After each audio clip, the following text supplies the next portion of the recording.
On fait une table, Boulou. Bonjour à tous. Bonjour à tous, bonjour à tous. Alors justement, ça c'est le dossier que nous avons ce soir. Et le dossier que nous avons ce soir, c'est un dossier très intéressant qui vient et qui nous parle de la question que tout le monde se pose. Est-ce que parfois, tout de suite, est-ce que parfois c'est pas mieux de faire les choses rapides que de faire traîner pendant longtemps? Ça dépend de la chose. Ça dépend de la chose, je suis tout à fait d'accord, ça dépend de la chose. Et la question qui dérange, c'est comment ça se fait que Dieu a eu besoin d'avoir 10 plaies qui ont duré pendant 1 an pour que finalement à la fin ils te disent « Ah, maintenant on va faire sortir le peuple juif d'Égypte ». Pourquoi ça n'a pas pu être fait de manière rapide? On sait que Dieu il est tout puissant. Si Dieu il est tout puissant, il avait très bien la possibilité de faire les choses rapidement. Il voulait que les justifiés... Il voulait, on connaît toutes les explications, on a parlé de ça plusieurs fois. Alors, c'est pas les 20 feuilles. Si tu ne prends pas les 20 feuilles, tu risques pas de pouvoir suivre à l'intérieur. Alors, on connaît toutes ces explications, on les connaît. Mais c'est ce qu'on va voir, essayer de décortiquer ensemble ce soir. Surtout que c'est un jour important. Comme j'ai dit, c'est le jour de la Haloula du Admour Azaken, il y a 209 ans. On va avoir le temps d'en reparler juste après, à la fin du cours, on touchera sur qui était l'Admour Azaken et qu'est-ce que ça veut dire le jour de sa Haloula. Mais comme j'ai dit, Le fondateur.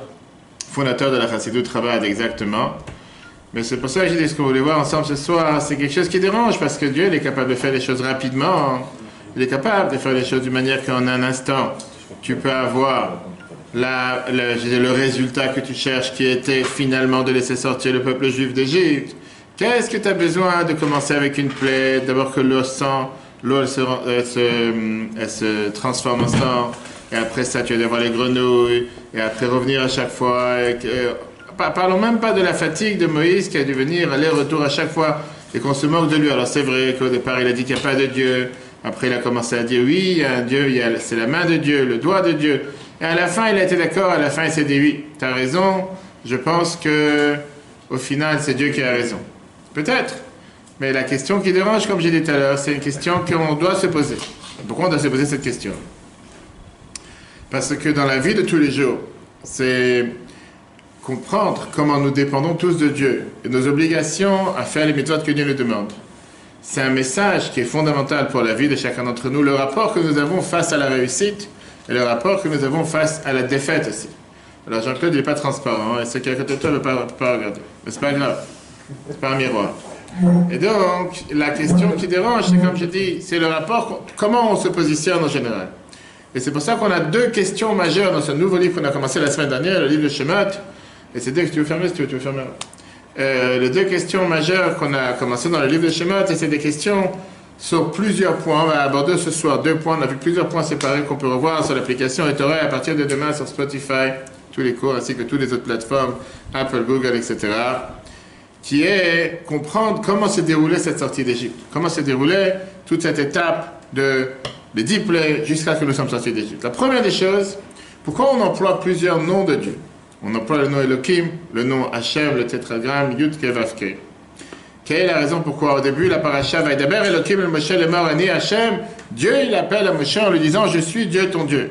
Je suis Elohim ou je suis Hachem? C'est que Dieu il a plusieurs noms pour s'exprimer. Est-ce que je suis tel nom ou tel nom? J'ai raconté une fois une histoire. Quelqu'un qui m'a dit qu'il a appelé son fils Eliel. Je lui ai dit pourquoi? Il m'a dit je voulais lui donner 2 noms de Dieu. J'ai dit mais il y en a 70. Pourquoi tu as choisi juste cela? Et la deuxième question centrale sur laquelle on va s'arrêter ce soir ensemble, pourquoi tellement d'efforts? Dieu n'est pas capable de faire les choses rapidement, comme on l'a dit tout à l'heure. Dieu il a eu besoin de faire passer les 10 plaies jusqu'à ce que finalement, c'est très bien que la dernière plaie, c'est elle qui a, ce qu'on peut dire, qui a cassé la brique, qui a cassé la pierre et qui a fait en sorte...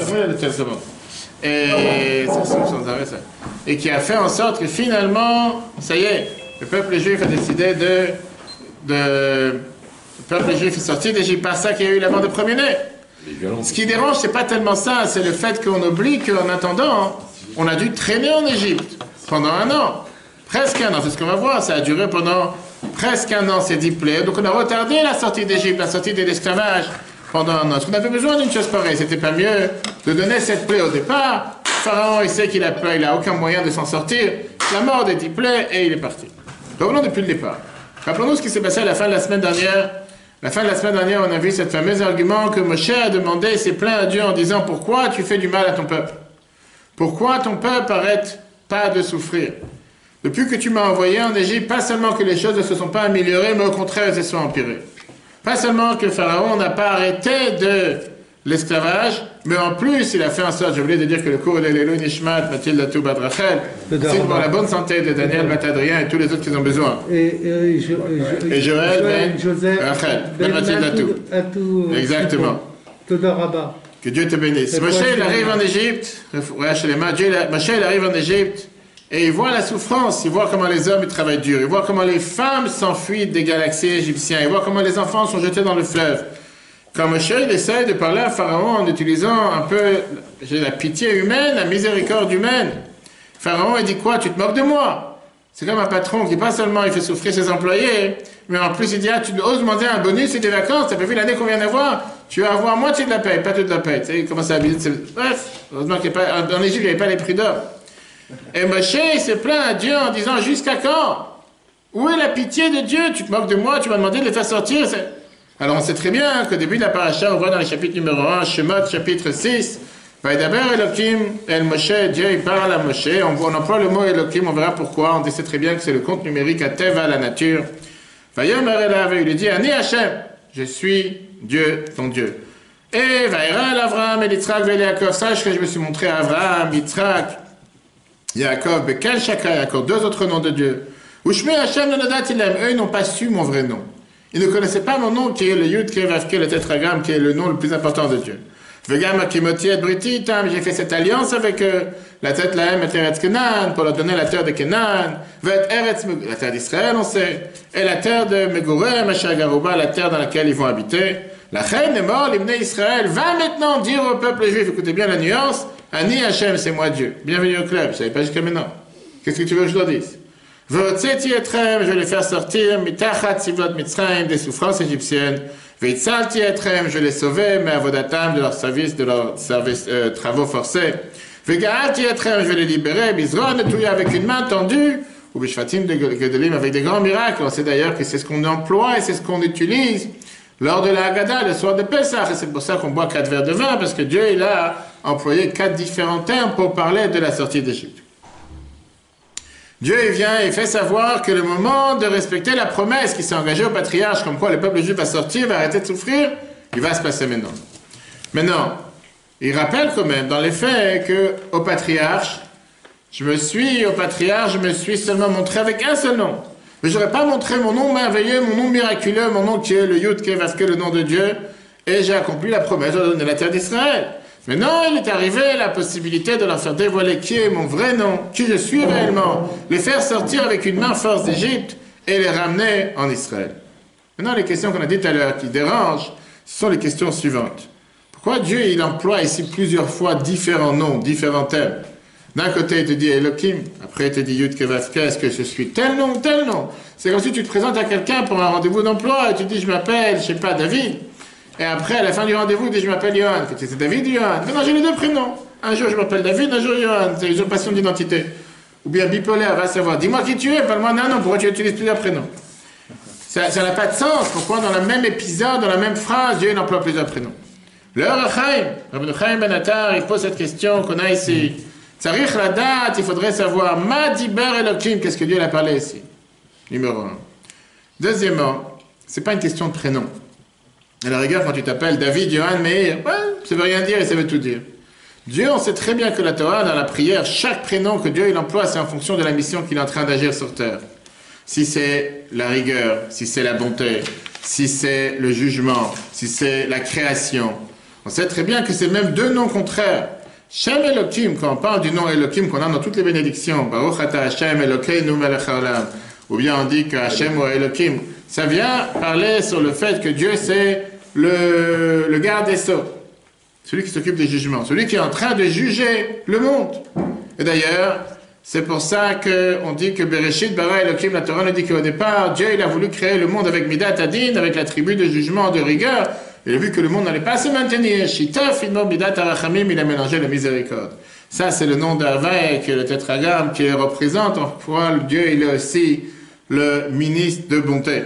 Pour mélanger, on va dire, pour faire un mélange entre la miséricorde et la dureté. C'est pour ça qu'on voit que dans la tefila, tout celui qui fait attention comment il prie, à travers les différentes prières, on voit que plusieurs fois on utilise différents prénoms.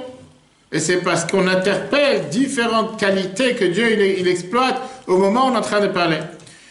On sait très bien que les noms qu'on n'a pas le droit de dire, qu'on n'utilise pas, c'est Hachem. On ne dit pas le vrai nom de Dieu, Yud Kevef. Ils m'ont dit à la place Hachem, qui vient, c'est quoi le nom qu'on dit, puisqu'on apprend Adonai, qui vient du mot Adnout, qui veut dire le patron, le dirigeant. Shem Elohim, qui veut dire notre Dieu, c'est le seul nom qui est conjugué. Elokeinu, notre Dieu. Elohim, le Dieu. Elokechem, votre Dieu. Elokai, mon Dieu. On commence tous les matins la prière avec la Neshama, etc. Parce que ça vient en différents critères de Dieu. Donc ça, ce sont les différents, on va dire, les différents attributs avec lesquels Dieu il agit sur terre. Et on te dit qu'en règle générale, quand il est habillé avec la tunique noire de tous les juges ou quoi que ce soit, il est appelé Elohim. Quand il est habillé avec la tunique de celui qui donne la bonté, qui est agi avec un maître de bonté, il est habillé avec le nom de Hava et le nom de Dieu. La semaine dernière, si on se rappelle, dans la fameuse épisode, quand Moshe il a vu Dieu apparaître dans le fameux buisson ardent qui est en train de se consumer mais pas brûler, Moshe il se tourne à Dieu et lui dit, le peuple juif va me demander comment tu t'appelles, qui tu es. Ils vont me dire comment tu t'appelles, Mahoma Alem, qu'est-ce que je vais leur dire? Dieu lui dit, sache que j'ai plusieurs prénoms. Et c'est en fonction de la mission dans laquelle je suis en train d'agir que je m'exprime. Regardons dans le schéma de Rabba la Midrash Rabba, chapitre 3, verset 6. Amar, Akadosh Baruch Hu le Moshe, Dieu il a dit à Moshe, Shmi atam avakesh leida. Tu veux savoir comment je m'appelle? Les filles ma'asai ani nikra. Je suis appelé en fonction de mes actions. Permim shani nikra bekel shakai. Parfois je m'appelle avec tel prénom. Tzvakot, qui est l'homme des armées, Belokim, ou bien Hachem, Shanidan et Abriot, quand je juge les créatures, Ani Nikra Elokim, je suis appelé Elokim. Shani Osem Ilchama Barshaim, quand je fais la guerre aux méchants, aux mécréants, Ani Nikra Tzvakot, je suis appelé Tzvakot. Ou Shani Tolère Al-Khata'af Shel Adam, quand j'essaie de méditer ou regarder les fautes d'une personne, Ani Nikra Kel Shakai. Ou Shani Merachem Al-Olami, quand j'ai pitié sur mon monde, donc, on a dit tout à l'heure, le chef de la bonté, Ani Nikra Hashem, je suis appelé Hashem. Pourquoi? Parce que le nom de Yud Kevavke, Ein Hashem El Amidan Rachamim. Ça vient exprimer la miséricorde. Qu'est-ce qu'on vient de voir ici? C'est pas juste la Kabbale ou du Dikdouk. Pour montrer qu'en général, dans le même verset, c'est rare d'avoir les différents prénoms qui sont opposés, qui n'ont aucun rapport l'un avec l'autre.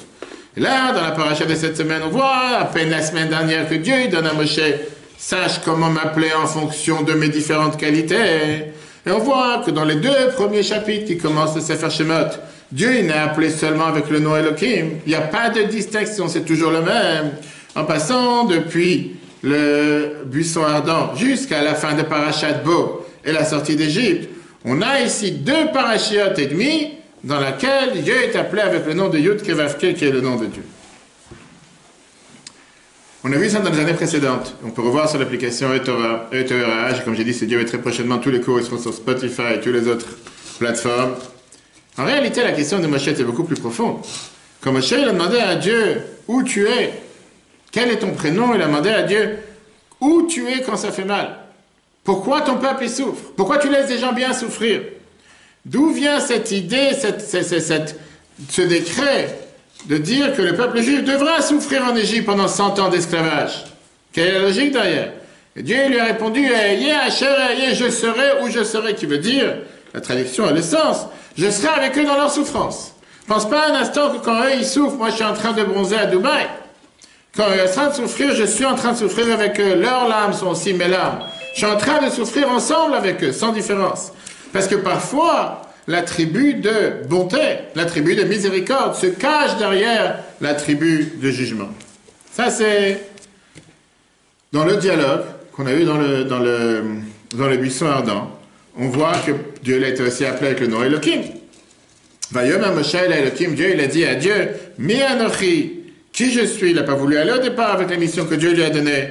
Vayom Moshe, il a plusieurs fois. Ils vont me dire comment tu t'appelles, et Dieu il a répondu, je serai qui je serai. A priori, c'est la raison pourquoi il y a ce dialogue avec toujours ce même nom. Dieu dit, on parle maintenant de souffrance, pour ça je m'appelle Elohim. Fermons cette parenthèse, c'était la semaine dernière. Regardons au début, dans la paracha, les deux premiers chapitres qu'on a lus Shabbat. Shemot, chapitre 1, verset 2. On voit comment les femmes, les sages-femmes, ils craignaient Dieu. De quel Dieu on parle? On parle encore une fois du mot Elohim. Quand Le roi Pharaon, il leur a dit de tuer tous les nouveau-nés à la naissance. Ils n'ont pas fait ce que le roi d'Égypte leur a demandé de faire. Il a dit, mais ils ont laissé vivre les enfants. Dieu, il a fait du bien avec les sages-femmes. On dit que les femmes accouchaient avant même qu'ils arrivent. Encore une fois, on voit comment ils ont craigné Dieu. De leur créer des maisons.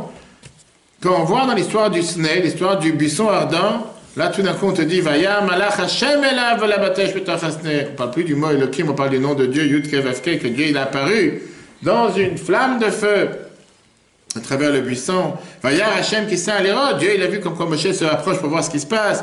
Vaya Mer Hashem, et Dieu il dira, oh Haïti, j'ai vu la souffrance de mon peuple en Égypte, et ça continue comme ça jusqu'à la fin des dizaines de fois, jusqu'à la fin de Parashat Bo la semaine prochaine, et la sortie d'Égypte. Alors, pourquoi on change de nom? Après, le Midrash, on comprend. Les premiers chapitres nous parlent de la souffrance en Égypte, dans laquelle on voit comment Dieu, il est caché, qu'on voit comment Dieu, il est voilé. Il est tellement voilé qu'on ne le remarque pas, qu'on ne le voit pas, qui montre aussi une certaine distance, une certaine rigueur, une certaine difficulté. Pour ça, il apparaît au nom de Elohim. À partir du buisson ardent, c'est là que Dieu donne la mission à Moshe. Finis les souffrances. Maintenant, attaque, vas-y, va commencer à t'occuper de sortir mon peuple.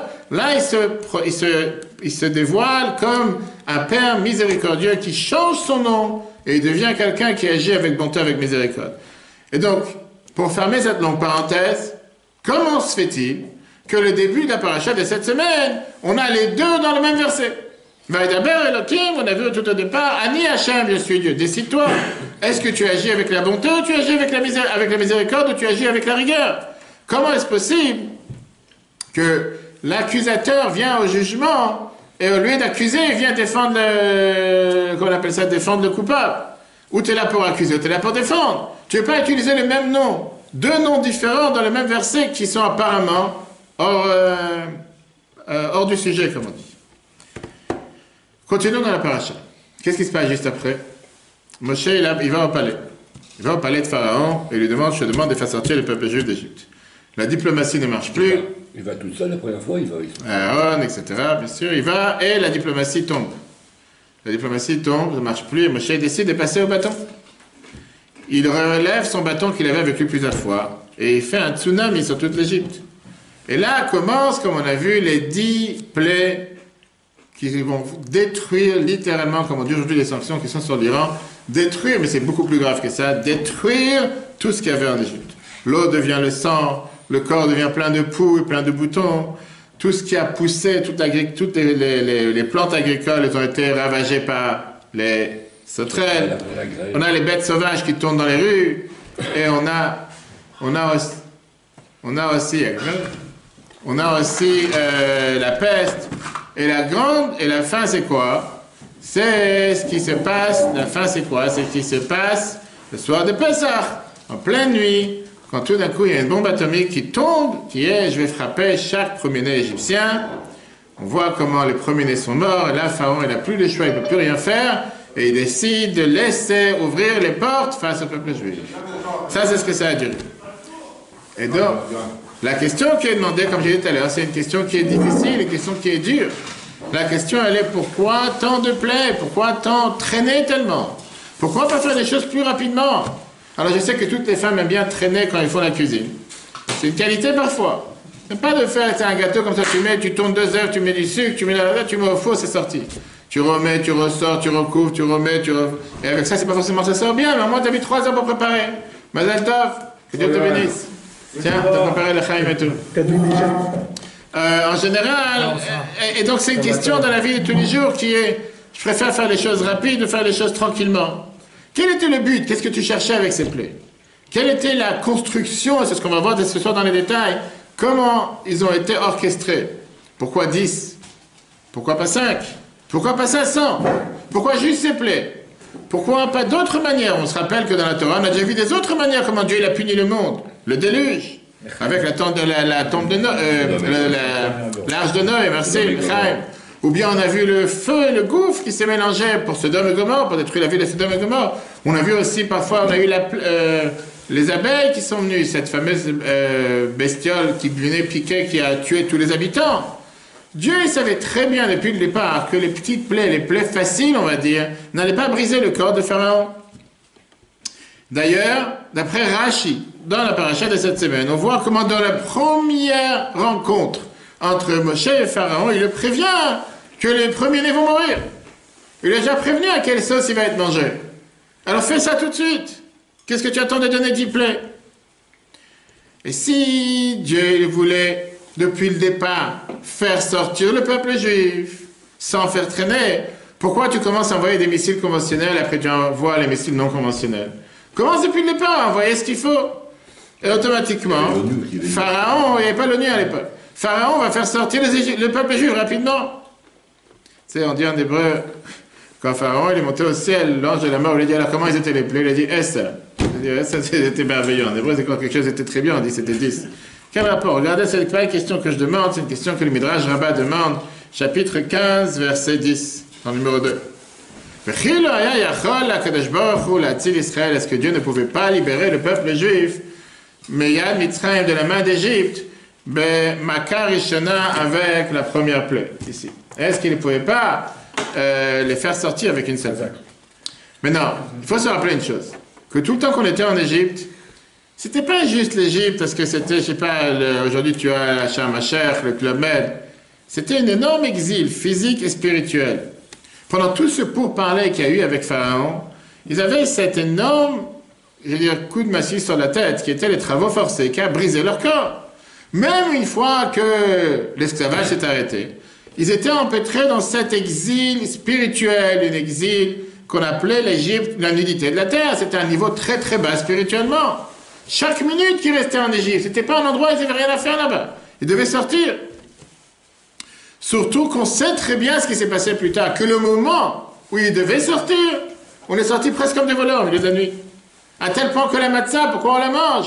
Parce qu'on n'a pas pu donner le temps pour que la matzah commence à gonfler. On est sortis bechipazan, on est sortis rapidement. Jusqu'à ce qu'aujourd'hui, on doit se taper des matzot au lieu de manger, je sais pas, des pitotes le soir de Pessah. Il y a des gens qui sont pas contents, ils disent c'est quelque chose qui est brûlé. Surtout en Seine-et-Marne, quand on envoie la matzah à des gens, ils te disent pourquoi tu m'envoies de la galette brûlée? Moi, j'ai pas l'habitude avec la galette brûlée, moi je veux des galettes blanches. Torah Chaim, dans la Gemara Sanhedrin, je citais tous ces paragraphes qui est très long, mais il te pose cette question en te disant pourquoi avoir perdu tellement de temps? Pourquoi faire perdre presque une année? On sait très bien qu'il y avait une semaine d'appelé, 3 semaines, il y avait le repos pour reparler encore une fois, l'avertir une deuxième fois, etc. Et on n'a pas vu cette rapidité. On sait très bien que dans la vie, il y a des gens qui aiment bien être actifs, agir, rapide. Arrête de traîner, on verra plus tard. Il y a eu plus de 12 plaies. 10 plaies. 10 plaies, la titasse. Après, on verra les détails, combien ça s'est démultiplié, on raconte dans la Gada, etc. Mais je veux dire, pour un simple exemple, quand on parle aujourd'hui des pourparlers avec l'Iran, pour comprendre un peu le contexte, je réfléchissais cette semaine, je parlais avec quelqu'un, je disais, ça fait combien d'années qu'on parle? Ils sont venus parler, ils sont pas venus parler, ils sont venus à Vienne, ils sont pas venus en Autriche, ils sont reparlés, ils sont reparlés. Ça fait des dizaines d'années que ça dure, et on parle, et ils partent, et ils s'énervent, et ils reviennent, et ils repartent. Ça y est, laisse tomber, combien de temps tu vas parler? Tu vois que tu as affaire avec quelqu'un qui veut rien comprendre. Agis, fais quelque chose, qu'est-ce que tu parles, et tu parles, et tu parles. Maintenant, regardons les détails. Combien de temps ça a duré réellement? La Mishnah dans Ediot, chapitre 2, Mishnah 10. La Mishnah te dit la phrase suivante. Mishpat à Mitzrayim. Non, ça j'ai sauté. Ici. La Mishnah te dit ici, le Mishpat, le jugement des Égyptiens, Shnem Asar Chodesh, ça a duré 12 mois. Mishpat Rechaim Begeinom, Shnem Asar Chodesh. Le jugement des Rechaim, les mauvaises personnes dans l'enfer, c'est aussi 12 mois. D'ailleurs, c'est une des raisons pourquoi on a l'habitude d'avoir le deuil 12 mois. On dit que ça prend 12 mois pour monter de niveau au niveau de la Neshama au Gan Eden, les 11 mois du Kaddish, etc. Regardons les dates. Moshe, il est arrivé en Égypte la première fois le mois de Iyar. C'est passé une année jusqu'à la nuit de Pessah et la sortie d'Égypte qui était au mois de Nissan. Ce qui s'est passé, c'est qu'au mois de Iyar, il y a eu une pause d'une demi-année, de 6 mois avant que les plaies commencent à tomber. Le Midrash t'explique que Moshe s'est enfui d'Égypte après qu'il a vu comment cet esclavage s'est endurci à cause de lui, ce qu'on a vu, ce qu'on a vu la semaine dernière. Il s'est plaint à Dieu en lui disant « Lamazesh lartani, pourquoi tu m'as envoyé? Pas seulement que les choses ne se sont pas améliorées, mais en vérité, c'est soit empiré. » Il a décidé « Je m'en vais d'Égypte. » Et donc, ça a pris du temps jusqu'à le convaincre de revenir et que les plaies commencent. Regardons l'Agmara, Rosh Hashanah, page 10b. L'Agmara, Rosh Hashanah nous dit clairement la phrase « Rosh Hashanah, le jour de Rosh Hashanah, Batla Avodam Avotanu Mitzrayim. » C'est le moment où l'esclavage s'est arrêté de nos ancêtres. C'est pas que l'esclavage a duré jusqu'à la fin. Midrash Rabbah, chapitre 5, verset 19. Ils sont partis voir ceux qui étaient les policiers, au soi-disant, qui s'assuraient que les travaux forcés étaient faits, pour s'assurer qu'on était bien en train de prendre le foin pour faire des briques. Alors, Moshe le Midian, Moshe est parti à Midian, il a disparu pendant 6 mois. Ça veut dire que quand concrètement les 10 plaies ont commencé, à partir de Rosh Hashanah, quand est-ce qu'on est sorti d'Égypte? Pesach, Nissan, 6 mois après cette année, on a un 7e mois, la 2e année. Maintenant, ces 10 plaies ont duré une demi-année, 6 mois, jusqu'à ce que finalement, Pharaon soit brisé. Une fois qu'il soit brisé, il s'est dit, ça y est, j'ai plus le choix, il a perdu les premiers-nés, il n'y avait pas une maison, il n'y a pas un mort, et il est parti. Comment les 10 plaies ont fonctionné pendant 6 mois et demi? Le Maharzou, qui est un des grands commentateurs sur le Midrash, il te dit une explication très intéressante, et regardons parce que c'est important pour la suite du verset, la suite du cours, pardon. Il te dit comme ça, regardons sur le schéma de Rava, juste ici. Là, exactement. Je dis, c'est difficile à comprendre. On sait très bien que le jugement en Égypte a duré 12 mois. Moshe s'est caché pendant 6 mois. Et on te dit que chaque plaie, elle a duré 1 mois. Alors si tu fais le calcul 10 en 6, il y a un problème. Si tu dis qu'il y avait 6 mois de plaie et que chaque plaie a duré 1 mois, comment tu fais rentrer 10 plaies en 6 mois? Non, c'est calculé ou pas? Si chaque plaie ça dure 1 mois, tu as 10 plaies, ça fait combien de mois? 10. Bah, 10 mois.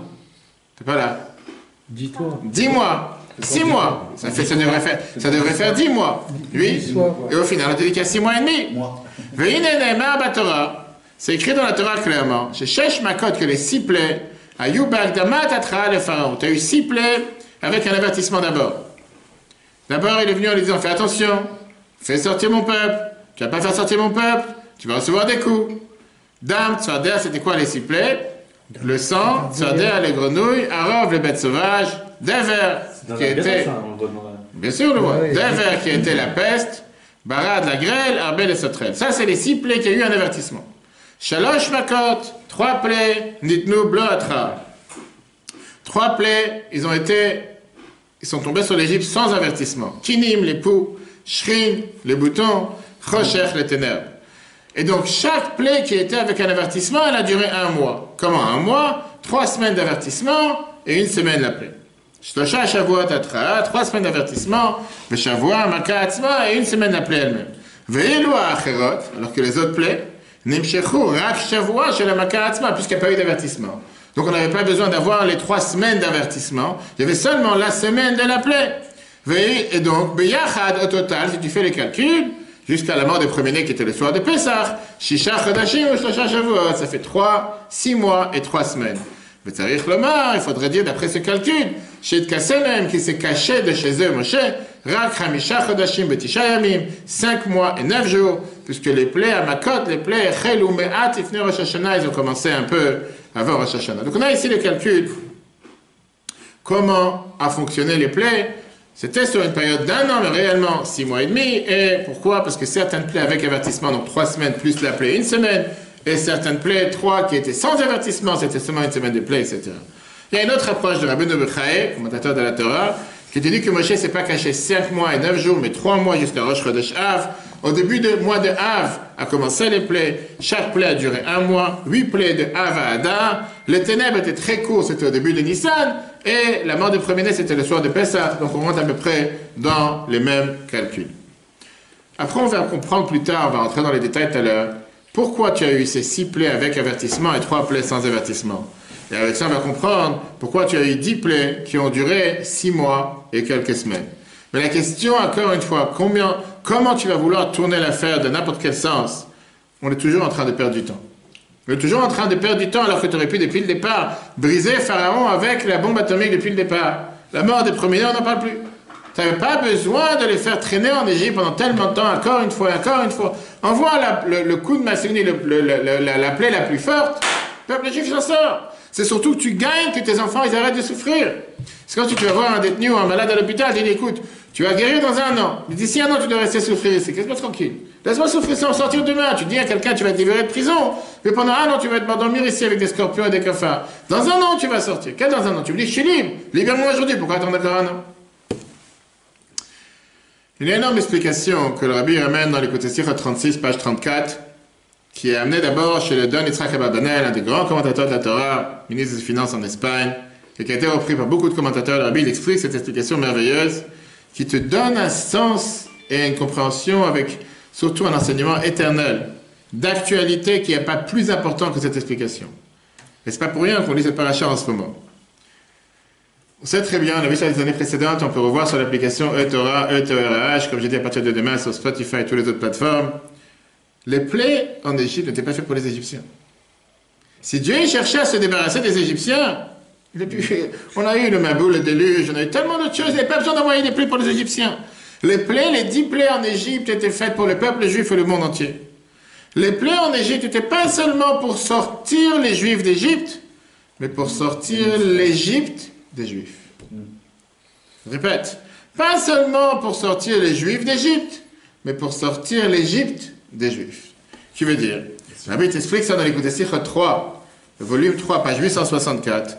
Pourquoi seulement quand on est arrivé à la mort des premiers-nés, te dit que Midat Adin, l'attribut de dureté et de rigueur dans le ciel, s'est plaint à Dieu en disant « Pourquoi tu tues les uns et tu sauves les autres ?» Les deux sont idolâtres. Et il fallait mettre le sang de la sacrifice de l'aîné pascal sur les linteaux des portes pour les protéger justement, que quand Dieu y passe en Égypte, l'ange de la mort pour tuer les premiers-nés, qu'il fasse la distinction quand il y a du sang sur les linteaux. Il sait que c'est une maison juive, il ne va pas tuer là-bas les premiers-nés. Parce que la seule plaie qui était faite pour punir les Égyptiens, c'était la mort des premiers-nés. Les premiers neufs n'était pas fait pour les punir, c'était fait pour montrer la force de Dieu sur terre. J'ai raconté plusieurs fois quand j'étais en Russie, 94, 95, c'était 4 ans après le communiste. Pour voir comment les gens ils étaient tellement communistisés dans leur tête, que même si le communisme n'existait plus, je marchais des fois après la prière, le matin, à l'office du matin, le soir, j'avais des personnes âgées devant moi, 80 ans, 90 ans, 70 ans, et qui marchaient devant moi dans la rue, ils sont sortis de la synagogue. Et moi je marchais derrière, et à chaque fois, ils n'arrêtaient pas de se retourner pour voir qui c'est qui les suit. Et tu leur disais, mais c'est fini le communiste. Il n'y a pas, c'est tombé. Alors tu vas dire, certains te diront qu'aujourd'hui, ça existe encore en Russie. Ok. Bon, ils étaient tellement formatés avec une mentalité communiste. J'ai dit plus que ça. Quand j'étais dans la synagogue, en train d'être Hazan ou quoi que ce soit, je me rappelle, on avait quoi, 50, 60 personnes tous les matins, on leur donnait à manger tous les matins, un grand repas. Et quand je me retournais, j'étais Hazan, des fois je me retournais, comme je fais à chaque fois au Maître. Dès que je me retournais, ils regardaient les livres. C'est comme si c'est un prof en classe que tu as attrapé l'élève en flagrant délit. Qu'est-ce qui s'est déjà passé? Tu parles des gens adultes. Mais dans leur tête, ils étaient tellement formatés. Ça, c'est ce qu'on est en train de voir. Dieu n'était pas là seulement à vouloir faire sortir une personne, un peuple d'un territoire, sortir les Juifs d'Égypte. Les 10 plaies étaient pour leur enlever cette mentalité égyptienne qui s'est ancrée à la terre. Rappelez-vous ce qu'on a vu la semaine dernière avec Yocheved, celui qui écoutait les cours. On peut revoir sur Wissa Shabbat, on a vu ça la semaine dernière lundi. Je passe Shabbat. Pourquoi on n'a pas dit le nom? On verra ça si Dieu veut mercredi soir, j'ai un askir, on parlera après une fois de secours. Pourquoi on n'a pas dit dans la Torah le nom des parents de Moshe? Parce qu'il fallait avoir une personne qui est née hors mentalité égyptienne, pas avec une pensée exilable. Et c'est exactement la même chose. Dieu voulait agir sur le peuple juif et le monde, de sortir de cette pensée égyptienne, de cette pensée d'exil. On va tout de suite voir. Moshe, il avait cette mentalité égyptienne. Pas du tout. Pas du tout. Pas du tout. Quand il était prince. Pas du tout. On a vu tout à l'heure, c'est justement la raison pour laquelle Moshe, il est né d'une personne de Yocheved. T'as oublié le cours de Shabbat, t'es en train de fumer un joint. On a vu Shabbat, que Moshe, il est pour ça qu'il a dû avoir une mère qui est née hors Égypte. Et c'est seulement de cette manière qu'il a pu lui aussi grandir avec cette mentalité qui n'est pas empêtrée dans l'Égypte. Et c'est pour ça qu'on avait besoin, pour ça que la Torah ne te dit pas de qui il est né, mais elle te dit qu'un homme de Lévi a pris une femme de Lévi, sans te dire qui était cette personne.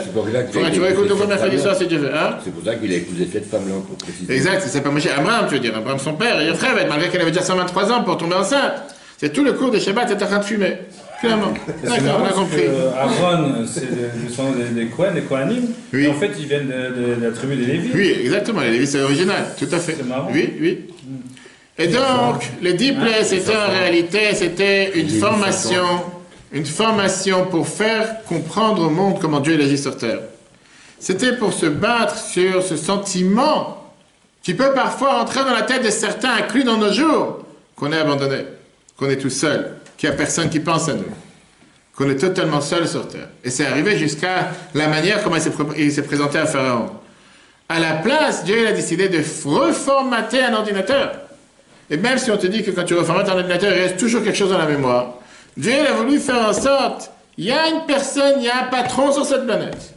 Il y a quelqu'un qui dirige. Alors on sait très bien qu'il y avait une partie en Égypte qui n'avait pas eu l'esclavage, la terre de Goshen, où il y avait la tribu de Lévi. Mais le peuple juif n'était pas comme ça. Dieu il a voulu leur rappeler, écoutez chers amis, c'est moi qui gère cette planète. Même le corona, c'est moi qui gère. Que ce soit la 3e vague, la 6e vague, la 100e vague, c'est moi qui gère. Ne perdez pas la tête. Ne n'êtes pas psychosé, tordu du matin jusqu'au soir à parler de ça, à côté des nouvelles à longueur de journée. Dieu n'existe plus. Il y a un Dieu sur cette planète. Il y a quelqu'un qui gère cette planète à chaque instant. Ça, c'était le but pourquoi Dieu il a voulu mettre ces 10 plaies. Pas pour les Égyptiens, comme on dit tout à l'heure. Pour les Égyptiens, on aurait pu s'en débarrasser rapidement. Il voulait que le peuple juif s'en rende compte. Que chacun d'entre nous prenne conscience. Et on pouvait le faire seulement à travers cette manière, comme on va tout de suite voir. J'ai dit tout à l'heure, ce soir, c'est la Iloula du Admor HaZaken, il y a 209 ans. L'Admor HaZaken qui était le petit-fils spirituel du Baal Shem Tov. Regardons ce merveilleux mot que le Baal Shem Tov nous dit. Chiffre 3. C'est écrit dans Yirmiyahu, dans Jérémie. Asher Samta Otot Moftim, que Dieu il a fait des miracles, Beretz Mitzrayim, dans la terre d'Égypte, Adayom Azeh, jusqu'à aujourd'hui. Ou Israël ou Adam, dans le peuple juif, et chez l'homme, Fatahas Lecha Hashem Kayom Azeh, comme on dit tous les jours dans la Tfila, et tu feras la même chose, comme ce jour-là. Velichoram, a priori la question qui demande de Baal Shem Tov, c'est quoi ce Otot Moftim, c'est quoi ces miracles que tu as fait jusqu'à aujourd'hui dans le peuple juif? Quel rapport? Les 10 plaies égyptiennes n'avaient rien à voir avec le peuple juif, c'était 10 plaies qui étaient faites pour les Égyptiens, pas pour le peuple juif. Et la Makot Mitzrayim, ces plaies égyptiennes, même Shechem, se continuent. Israël, dans le peuple juif ou Adam et dans l'homme. Yesh Bahem, il y a à l'intérieur de ces 10 plaies, Yesodot Haïmouna, les bases fondamentales de la foi juive.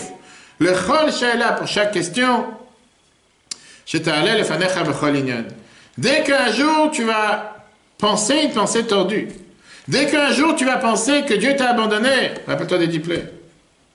Et ça va te remettre, comme on dit, les boulons droits. Si tu dois revisser un boulon, tu fais appel à un menuisier, tu fais appel à quelqu'un d'autre. La Torah te dit, le Baal Shem Tov te dit, les 10 plaies ne sont pas terminées à l'époque. Ils continuent jusqu'à nos jours dans le peuple juif. Et ils continuent pour l'humanité tout entière. Qu'est-ce que ça veut dire les 10 plaies? Pas qu'on reçoit des 10 plaies tous les jours. Dans l'intérieur de ces 10 plaies sont cachées, sont ancrées les bases fondamentales de la foi pour chaque juif dans n'importe quelle situation qui peut passer, n'importe quel être humain. Toutes les réponses à toutes les questions. Peu importe la question que tu peux avoir, tu as la réponse dans les 10 plaies. On dit ça en une seule phrase, le soir de Pesach à la Haggadah.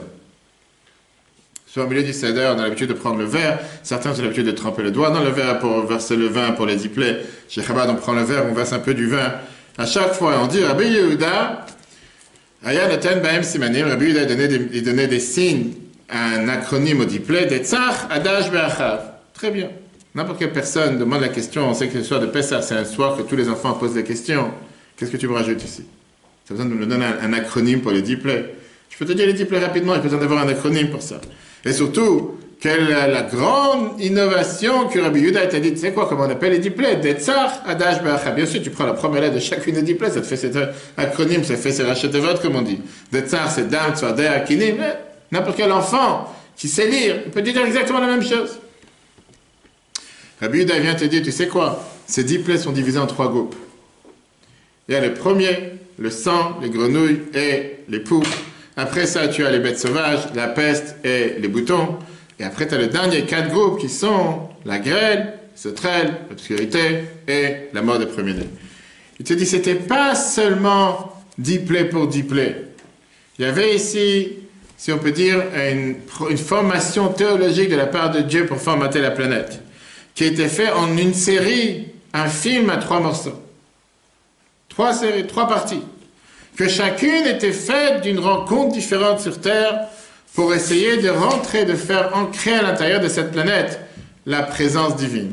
Et c'est écrit clairement dans la Torah. Quand on voit les versets, on voit comment la Torah elle-même nous divise ces trois catégories de plaies en 3 parties différentes. Regardons le sang. Dame. Quand tu parles du sang, la première fois, on voit comment Dieu dit à Pharaon, Lech el paro, va chez Pharaon, baboker le matin. Va Martha est là, tu lui diras, Shalach et Tamir, envoie mon peuple. On parle des grenouilles, Bo el paro, va le voir, va Martha est là, tu lui diras. Là, on te dit plus le matin.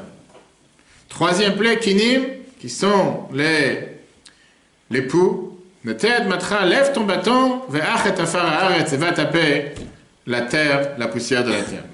Dans la première plaie, il lui dit, va le rencontrer sur le Nil, lui faisait ses besoins, soi-disant c'était le dieu des Égyptiens. Va le voir le matin, va l'avertir. La deuxième plaie, on te dit, va le voir au palais. Pas forcément le matin, pas forcément sur le Nil. Va le voir. Ça, c'était pour les grenouilles. Troisième plaie, on a vu tout à l'heure qu'elle faisait partie des plaies qu'il n'est même pas averti. Ça, c'est une plaie qui est tombée de manière soudaine. C'était, comment on appelle ça? C'était la surprise. Il ne s'attendait pas. Ça, c'est le premier groupe de plaies. On a fini avec ce premier groupe, passons au deuxième groupe. Et on voit exactement la même chose se repasse pour la deuxième catégorie de plaies. Arov, bête sauvage, encore une fois. Ashkem Babok, lève-toi le matin, Veitzatsev Ifne Pharaon, présente-toi devant Pharaon. Famarta Elav, et tu lui diras, Shalach Ami Veyavdoni, renvoie mon peuple qui va pouvoir me servir. On passe à la deuxième. Dever, la peste. Boel Paro, va voir Pharaon. Tout d'un coup, on ne parle plus du matin. Et Marta Elav, tu leur diras à Pharaon, Shalach et Ami Veyavdoni, renvoie mon peuple afin qu'il vienne me servir. Krolachem, Mlo Chofnechem, Pierre, prenez, Shrin, qui était l'époux. Qu'est-ce qui se passe là-bas? Pas l'épaule, les boutons. Prenez une poignée de ce qu'il y avait de la poussière de la terre, jetez en l'air, et ça fait qu'ils sont au bail d'épaule, etc. Donc ça, c'est la troisième. Barad. Encore une fois, on parle maintenant de la troisième groupe de plaies. On recommence le même scénario. Quand on parle de la grêle, Ashkem Babok, lève-toi le matin. Pharaon, parle devant Pharaon. Tu passes la deuxième, Arbe, les sauterelles, Boel Paro, va chez Pharaon. On ne dit pas ni où ni quand. Rocher, encore une fois la plaie surprise, le théâtre à la chamaï, mettant ta main dans le ciel, veille Rocher, il va faire l'obscurité.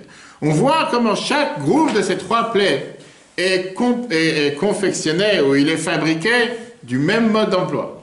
Première plaie, va le voir le matin. Deuxième plaie, va le voir sans dire où. Troisième plaie, c'est une bombe. D'accord? Surprise, un effet surprise. Qu'est-ce qui se passe derrière? Pourquoi ils sont divisés de cette manière? Le but, comme on l'a dit tout à l'heure, c'était qu'il y avait ici un processus, il y avait ici une lignée, il y avait ici une raison. C'était pas que les choses sont faites tout et n'importe comment. La première plaie, au début de chacun de ces groupes, elle vient ici avec une information dramatique importante, comme on appelle ça breaking news. Toute la journée, on te dit, attention, M. Castex et M. Viron vont parler ce soir à 19h. Pourquoi dire? Rien de spécial. Mais depuis toute la journée, on te dit, attention, ils vont parler ce soir, ils vont t'annoncer, va, c'est par le Messie est arrivé. Qu'est-ce qu'ils vont t'annoncer? Au final, et après on te passe encore 10 dépêches pour te dire, voilà le résumé de ce qu'ils ont dit. Qu'est-ce qu'ils ont déjà dit? Rien de spécial. Mais ils ont dit 5000 personnes, 10 000 personnes, peu importe. Et sans arrêt, toute la journée. Et les gens, ils sont formatés d'une manière, attends, ma chère arrive. 19h ce soir, ma chère, là ça va, c'est le jour d'Aïloula, d'Yadmo Azaken. Là c'est ce qui peut arriver. Du matin jusqu'au soir. Et les gens disent, alors qu'est-ce qu'ils vont nous dire encore? Et du matin jusqu'au soir, les gens ils parlent. Et toutes les chaînes de télévision ils parlent. Alors qu'est-ce qu'ils vont dire? Qu'est-ce qu'ils vont dire? Et si jamais ils vont dire telle chose, et s'ils vont dire des choses, non mais j'ai déjà, laisse. Ça c'est ce qui s'est passé. Regardez là-bas, Banaël, il te dit ça dans la troisième question. Mais Makar Ishana, tu vois bien qu'est-ce qui s'est passé? Première plaie, Amar, Moshe dit à Pharaon, Bezot Teda Kiani Hashem. Avec cette plaie, tu vas savoir que je suis Dieu. Première plaie, c'était le sang. C'était le premier coup. Mais chez nous, la deuxième et la troisième, l'Ohamad Avar, il n'a absolument rien dit. On repasse maintenant à la deuxième catégorie, la deuxième série. Baravi, dans la quatrième plaie, Meharov, avec les bêtes sauvages, Amar, il a dit, le Manteda Kani Hashem Bekevar, tu vas savoir que je suis Dieu parmi ceux qui sont dans la terre. Bachamishit ou Bachishit, la cinquième et la sixième, l'Ohamad Avar, il n'a rien dit. Bajvit, on repasse avec la troisième série de plaies. Quand on commence de Barad de la grêle, Amar il a dit, bah vous Teda, que tu saches qu'il y a une kamoni bechol haaretz, il n'y a personne comme moi sur toute la terre. Ou Bashminit ou Batshit, le Amar, prends le chem. Bashminit ou Batshit, le Amar, dans la huitième et la neuvième, il n'a rien dit. Donc on voit encore une fois que même dans la manière comment il s'est exprimé, même les bombes qu'il a voulu annoncer, la première de chacune des séries, il vient avec cette annonce importante. Il y a un Dieu sur terre. Après, tu vas comprendre tout seul. Que tu veuilles ou pas. On va voir comment les choses vont changer après. Les plaies, en deux mots, étaient là pour créer ce pont entre le monde d'en bas et le monde d'en haut. Pour se battre contre ces trois préformatées pensées acquises sur la planète, sur Terre, qui étaient trois pensées humaines les plus basiques qui peuvent exister. Et Dieu voulait reformater ces trois manières de penser. On va tout de suite voir. Pharaon était celui qui représentait les forces du mal par excellence, ceux qui reniaient le fait même qu'un Dieu existe. Pas que Dieu est là, mais qu'il est parti se reposer. Comme on dit que la pensée non juive aujourd'hui est différente de la pensée juive. Pour le peuple juif, on dit que dans la prière tous les jours, que Dieu il refait vivre le monde à chaque instant, et que Dieu il éclaire chaque jour. On dit que les pensées non juives, c'est-à-dire Dieu il a effectivement créé le monde, mais depuis il appuie sur un bouton, le monde il tourne tout seul. Alors que la Torah te dit non, Dieu il crée le monde à chaque instant. Première pensée de Pharaon erronée, c'était il n'y a aucune force spirituelle sur cette planète. Le monde est né avec le Big Bang, le monde est né de manière totalement par hasard, et il disparaîtra par hasard.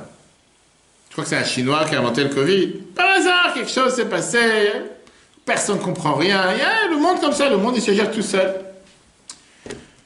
Deuxième étape, rappelons-nous parce que c'est important après pour les 3 groupes de 3 plaies. Même s'il va dire qu'il y a une force spirituelle sur Terre, il n'a absolument rien à faire de ce qui se passe. Il y a peut-être une force spirituelle, mais peu importe ce qui se passe sur Terre, ça ne le concerne pas. Le monde est tellement petit, ça n'intéresse pas Dieu pour savoir s'il y a quelqu'un qui a mélangé le lait et la viande dans son assiette, ou s'il a ouvert un produit Shabbat qu'il n'aurait pas dû ouvrir. Comme on dit dans le verset tous les jours dans la prière, Dieu il est tellement puissant, sa gloire elle est dans le ciel. Je pense que Dieu il a fait si tu as mis un habit qui a mélangé le lin et la laine. Tu penses vraiment que Dieu il a une différence de savoir si dans ton assiette tu as attendu 5h30 après la viande ou tu as attendu 6h. Il se prend la tête avec ça. Ça c'était la deuxième manière de penser.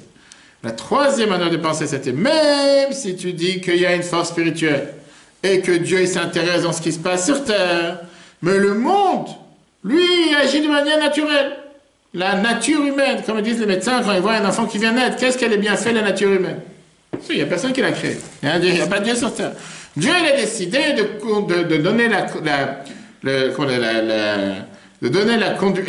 la gestion de son monde à la nature.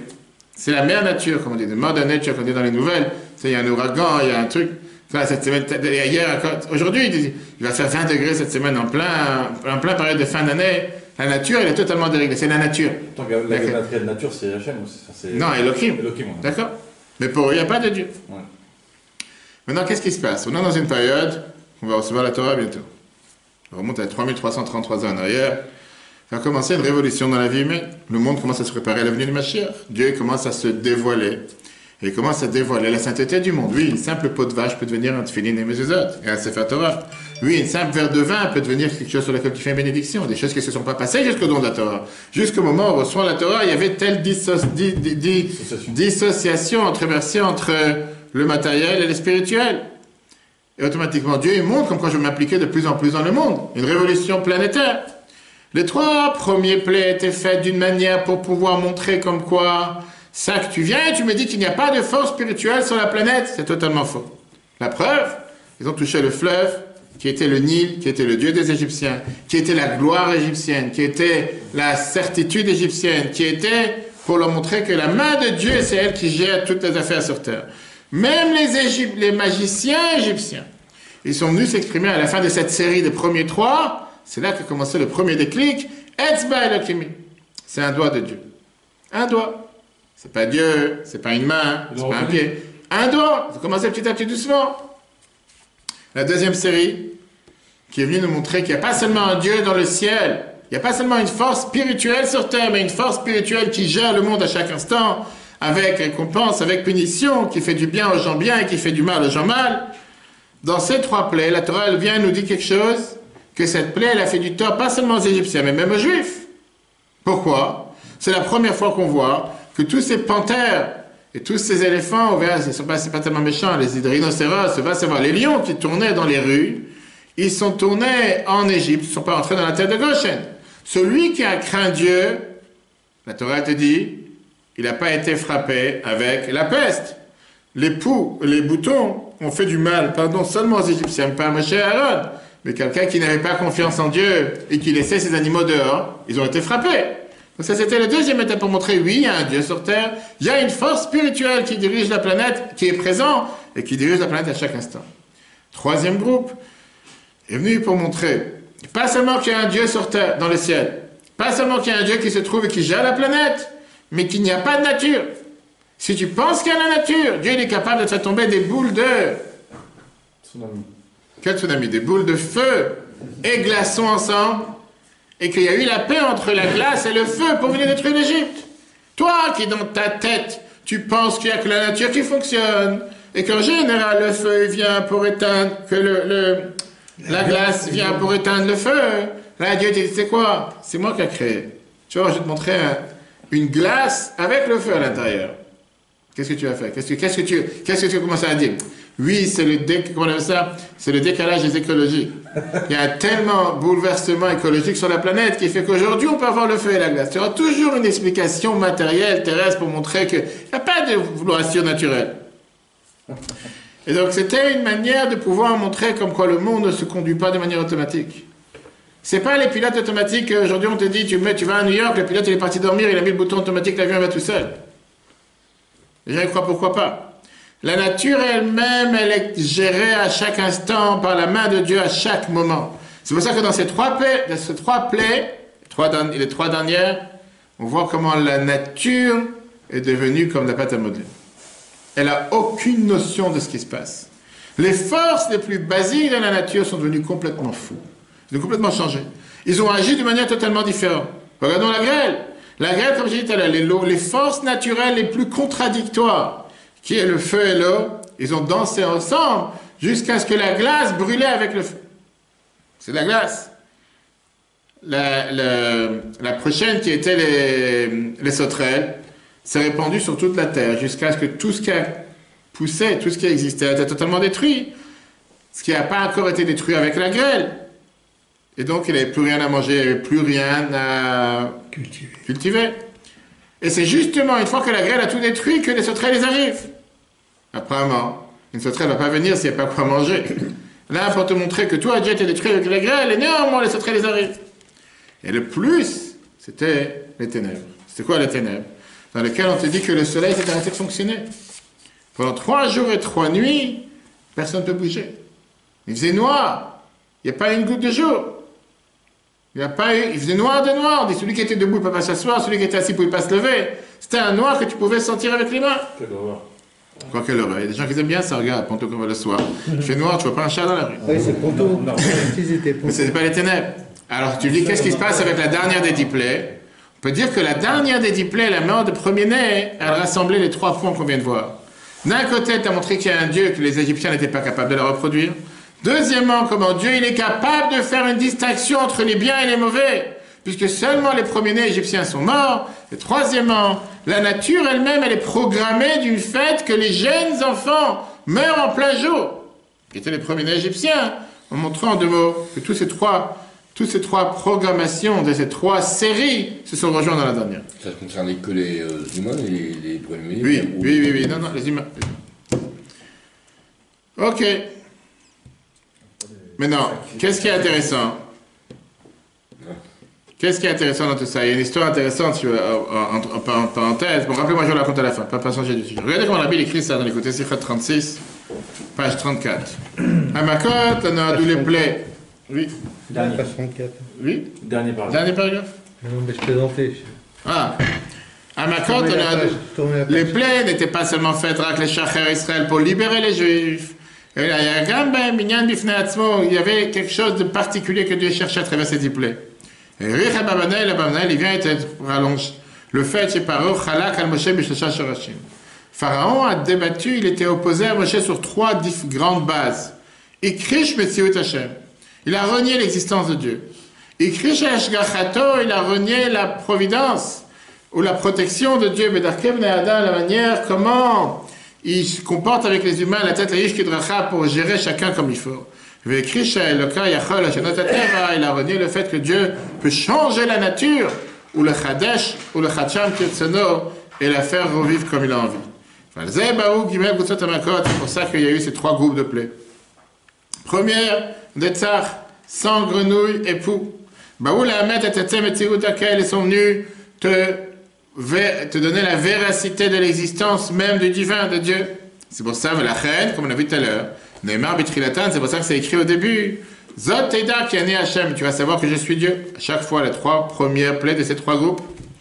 Dimel, la Makot Adash, les 3 prochaines qui étaient les bêtes sauvages, Arov, Dever, la peste, Shrin, les boutons, Baoul, Hamet, Hachoresh, Hacheni sont venus te donner la véracité sur le 2e groupe, le 2e racine, la 2e source. Que quoi? Que Dieu il est présent, il surveille chaque chose. Comme c'est écrit dans ces plaies chez Mezikorak le Mitzrayim, qu'ils ont fait des dégâts seulement pour les Égyptiens. C'est ce qui est écrit au début. À chaque fois, à chacune de ces trois plaies, le Ma'anteda qui a ni Hachem et Kevaretz, afin que tu saches que je suis Dieu dans la terre. Ou Ba'achav, les dernières 4 plaies qui étaient la grêle, sauterelle, ténèbres et la mort des premiers-nés, ils sont venus montrer que Dieu peut changer la nature comme il a envie. La nature s'est totalement bouleversée. C'est ce qui est dit, afin que tu saches qu'il n'y a pas comme moi sur toute la terre. Après cette base fondamentale qu'on vient de voir, tous les rabbins Chabad te répondent à la question qu'on vient de demander. La première question au départ, vous vous rappelez, pourquoi ce mélange des noms de Dieu? Pourquoi on a commencé Vaïdaber Elohim et après ça Ani Hashem? On a dit tout à l'heure que ces deux noms qui sont totalement contradictoires. Un, il vient exprimer la force, la rigueur, le jugement, et l'autre la miséricorde. Ça, c'est ce que Dieu il vient dévoiler à Moshe justement. Sache que derrière chaque jugement, il y a aussi la miséricorde. On ne parle pas ici de deux forces contraires, mais on parle de deux expressions du même roi. En réalité, le jugement, c'est un amour caché qui amène avec elle la miséricorde de Dieu. Dans la Chassidoute, c'est expliqué que le nom Elohim, c'est un nom qui vient montrer comment Dieu est caché derrière la nature. Parce que le mot Elohim, c'est le compte numérique 86, qui est le même compte numérique que Atev à la nature. Le nom Havaï, c'est un nom qui vient montrer comment Dieu il est dévoilé. Là vient Dieu et dit à Moshe, sache mon ami une chose, que cacher la nature n'a pas un but en soi. La nature ne se comporte pas de manière automatique, comme si personne n'est là en train de gérer et manipuler et être derrière tous les commandements de ce qui se passe avec la nature. Mais il y a des commandes précises pour chaque chose qui se passe dans cette planète. H24, 7 chaussettes. Vaïdaber Elohim, Dieu est Aminani Hashem. Tu penses que c'est la nature. Tu penses que je suis caché derrière les lois de la nature. Mais là, j'existe, je suis présent. Seulement, c'est couvert avec une certaine couverture qui te laisse parfois te tromper, qui te laisse imaginer que Dieu n'est pas présent. En réalité, cette couverture, c'est une couverture à nos yeux. Mais Dieu n'est pas du tout couvert. Il est présent. Et il est présent à chaque instant. Ça vient donner ce sens à ce peuple juif qui n'a pas du tout grandi avec cette manière. Mais c'est pour nous, comme on a dit, puisqu'on a le devoir, si vous vous rappelez ce qu'on a vu Shabbat, de se rappeler tous les jours, plusieurs fois dans la prière, Zechel Etziat Mitzrayim, on sort d'Égypte à chaque instant. De se rappeler qu'à la place de s'imaginer, de vouloir contrôler la nature, ou essayer de faire tous les efforts possibles, s'empêtrer dans les lois naturelles, sans penser qu'il y a un Dieu sur terre, rappelons-nous comment on doit rattacher nos têtes à la source qui gère la nature. Attache-toi avec Dieu, prie envers Dieu, et tu verras comment les choses vont s'ouvrir. Ça ne veut pas dire qu'il ne faut pas agir. Oui, clairement, on a vu la semaine dernière, il faut aller chez le médecin quand on a un problème de santé, il faut travailler, demander à des amis professionnels qu'on a des soucis dans le travail. Mais pense pas un instant que c'est ce rendez-vous qui va changer la donne. Il y a un Dieu derrière toi, il y a un Dieu qui gère chaque instant, qui veut que tu réussisses, qui veut faire le bien. Attache-toi à lui, prie envers lui, fais ce qu'il faut faire, et agis. Et à ce moment-là, tu vas réussir. Regardons comment la Rabbi Rachab, il dit ça dans les Mamars de Veyadat ailleurs en 1000, environ, il y a environ 130 ans. Mouva Bezohar, c'est écrit dans les Zohar.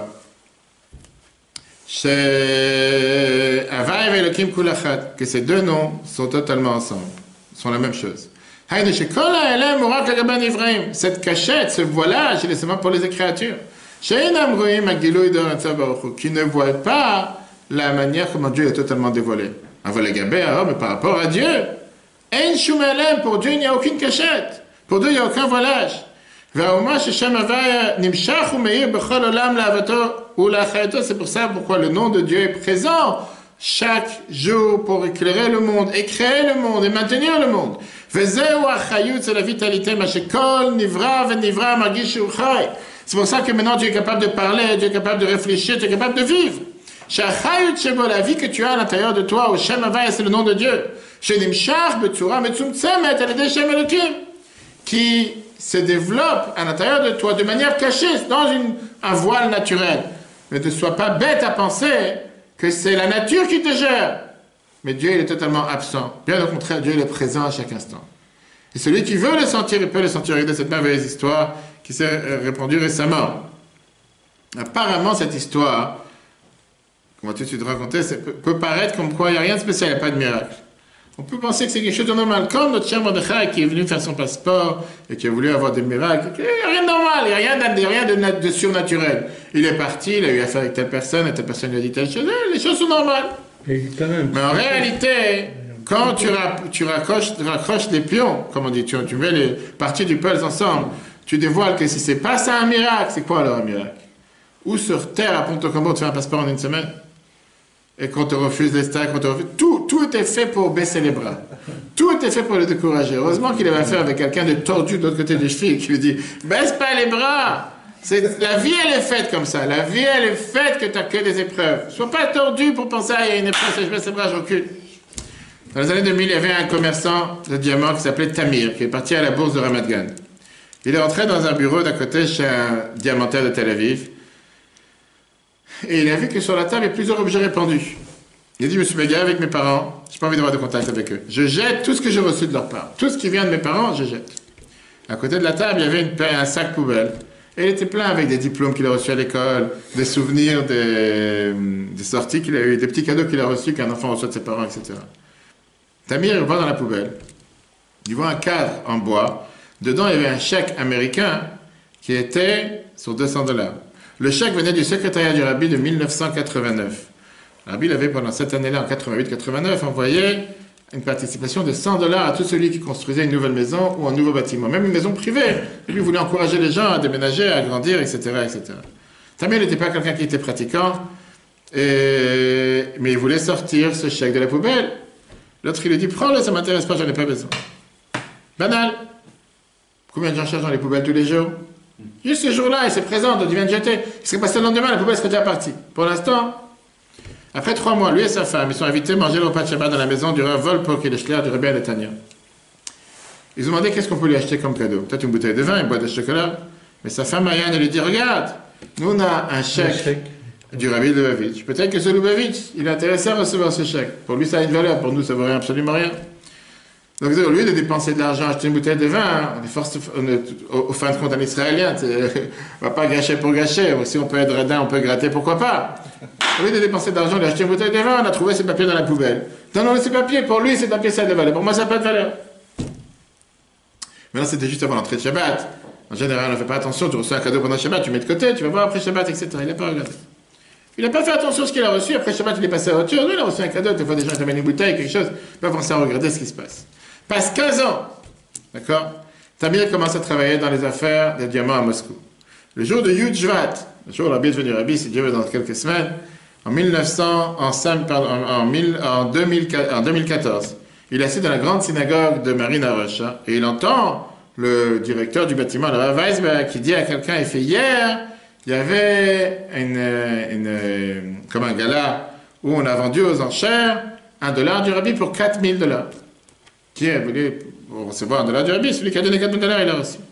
Puis il a dit quoi? $1, ils l'ont vendu à 4,000. Moi, j'ai un chèque de $200. C'est combien d'argent je peux faire? $200, ça fait $250,000. Il fait, là, je fais beaucoup d'argent. Il fait, moi, je suis en train de prendre la tête à venir d'Israël pour aller faire des affaires à Moscou, pour gagner quelques roubles. Et j'ai donné à quelqu'un en cadeau $250,000 à la place d'une bouteille de vin. Il fait, mais qu'est-ce que j'ai fait bête? Il fait, comment j'ai tellement tordu? J'aurais pu acheter une bouteille de vin à un bâtiment pour 5 shekels, je serais milliardaire aujourd'hui. Tout épicerie. Il retourne à la maison. Il demande à sa femme quoi faire. Peut-être je vais rappeler ce rabbin. Et peut-être je lui demandais, tu sais quoi, la dernière fois que je me suis trompé, je t'ai donné quelque chose qui n'était pas pour toi, je me suis trompé de 4. C'est à 15 ans l'histoire, tu vas savoir. Mais ils ont eu honte. Sa femme lui dit quoi, t'as pas honte? Tu t'as donné un cadeau il y a 15 ans, maintenant tu te rappelles, c'est comme un enfant. Il y a 10 ans, je t'ai donné quelque chose. Laisse tomber. Passe quelques mois. Et tout d'un coup, le Rav Volpo lui téléphone à lui. Il dit, regarde, tu es en train de faire un gala pour les institutions Chabad à Netanya. Et j'aurais bien voulu que tu viennes au gala. Tu sais comment c'est les mains, on n'a pas les gens venir au gala. Malheureusement, tu as 1% des gens qui rappellent et qui répondent. Je sais pas qui rappellent, 1% des gens qui soient présents. La femme, elle dit, Rav, avec plaisir, on va venir, on va contribuer. Pourquoi pas, on va même contribuer le double de ce que tu veux. Mais puisque tu es déjà au téléphone, je voulais te demander, qu'est-ce qui se passe avec les chèques que je t'ai donné il y a 15 ans? Et pourquoi pas, elle n'a pas l'affaire, elle demande.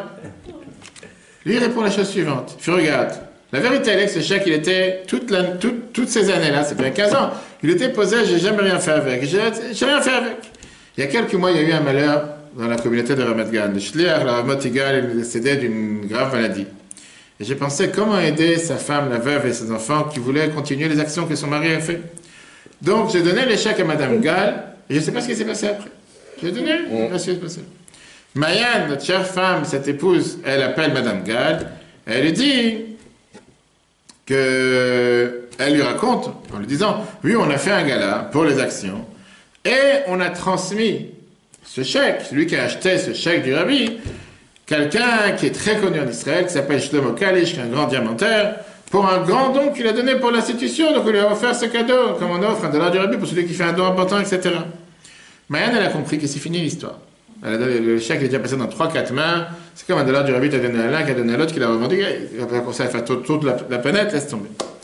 Passe quelques mois, cet Amir, il va encore une fois à la bourse de Tel Aviv, et il rentre chez son ami qui est à Tel Aviv, fameux ami, où il avait cherché dans la poubelle. Vous vous rappelez, j'ai oublié le fil, d'accord? J'ai dit que tu as commencé. Et lui, il a dit, je voulais savoir une chose. Dis-moi la vérité. Tu m'as dit que tu étais énervé contre tes parents, tu as jeté tout ce que tes parents t'ont donné à la poubelle. Comment ton père a reçu un chèque pareil? Je suis intéressé de savoir, même si tu avais 15 ans. Ton père n'était pas pratiquant, il n'a jamais fait de Torah et Mitzvot. Comment il a reçu ce chèque du rabbi de Lubavitch, $200? Et le fils qui lui dit la chose suivante, écoutez bien. Mon père, il avait un ami à Ramat Gan, qui s'appelait Moti Gal. Le Rav Gal, il a eu beaucoup de difficultés financières. Mon père lui a donné un don. Mon père, il a donné à l'époque, il n'avait rien d'autre de plus cher pour remercier le don que le Rav Gal n'avait rien de plus cher pour donner à mon père qui a fait un don important. Il a dit, tiens, la chose la plus chère que j'ai, c'est un chèque de $200 que j'ai reçu du rabbi. Pour ça, je te donne. 20 ans plus tard, ou plus, depuis que le père l'a reçu, que le fils l'a mis dans la poubelle, qu'il est passé de main en main, Dieu il a fait en sorte que le cercle s'est refermé et que ce chèque est revenu dans la main de Madame Gall, puisque c'était juste après que son mari vient de décéder et qu'elle en avait besoin pour ses actions. Ça fait le tour. Alors tu peux dire après une histoire pareille, ou le miracle, quel miracle, la force de la nature. Et Dieu il a fait qu'ils se même pas Dieu, ils se sont rencontrés. Tu vois comment Dieu il orchestre les choses sur cette planète. Qu'est-ce qui doit arriver à quelqu'un, il y arrivera. Ce qu'il doit recevoir, il recevra. Si Dieu il a décidé que cette année, que chacun doit avoir la santé, la parnassa sans limite, chacun l'aura sans limite. C'est sûr qu'on doit agir, mais ne pas penser un instant que ce sont nos propres forces.